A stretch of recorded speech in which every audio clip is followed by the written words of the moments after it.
Going through my lesson, I see I had a quick matching activity that the kids usually would do on a piece of paper with labeling the letters with the review vocabulary words.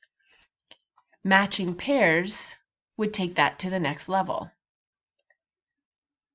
Once you have a matching pairs slide editor open, you can write the instructions at the top.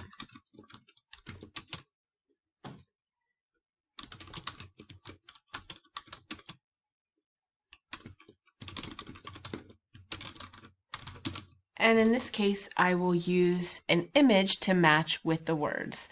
Again, your timer is up top, so you can make this a 5-minute warm-up activity.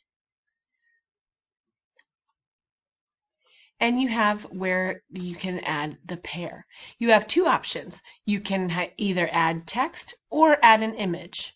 So in this case, I am going to do match the image with the words. As you saw on my other slide, it was the place settings and utensils that I was quizzing the kids on.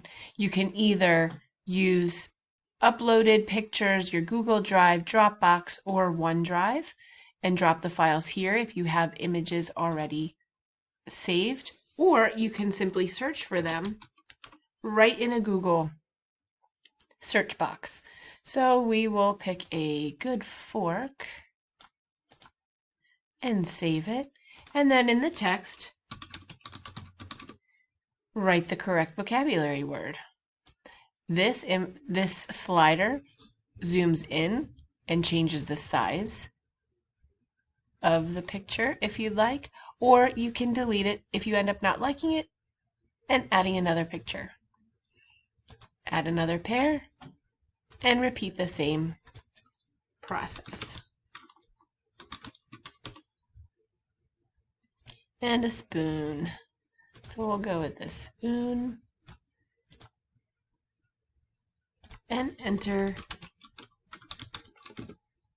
the Spanish word. You can make a number of pairs.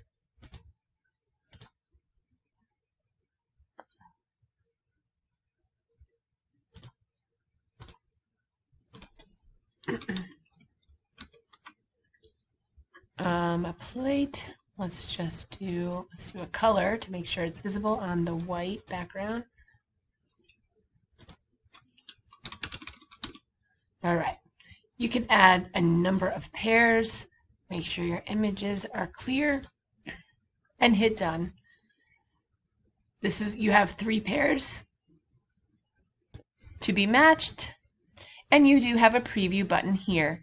The preview button is great to show you your directions and also what the students will see. Once it looks good, hit save.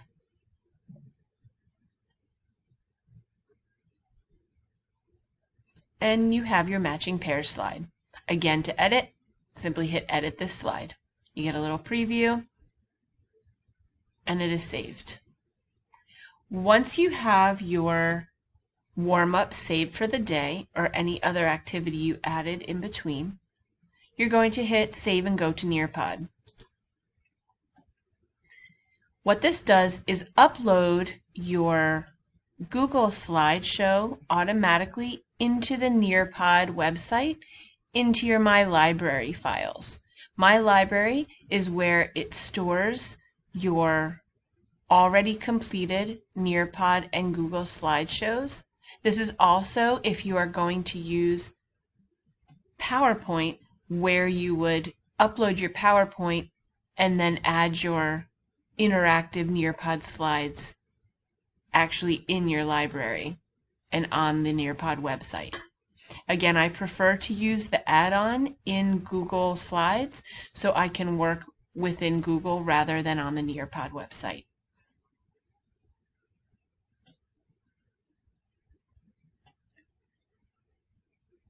Once your slideshow is uploaded, it will keep the same title. It will give you a date, the size of the slideshow. Here it says 58 megabytes.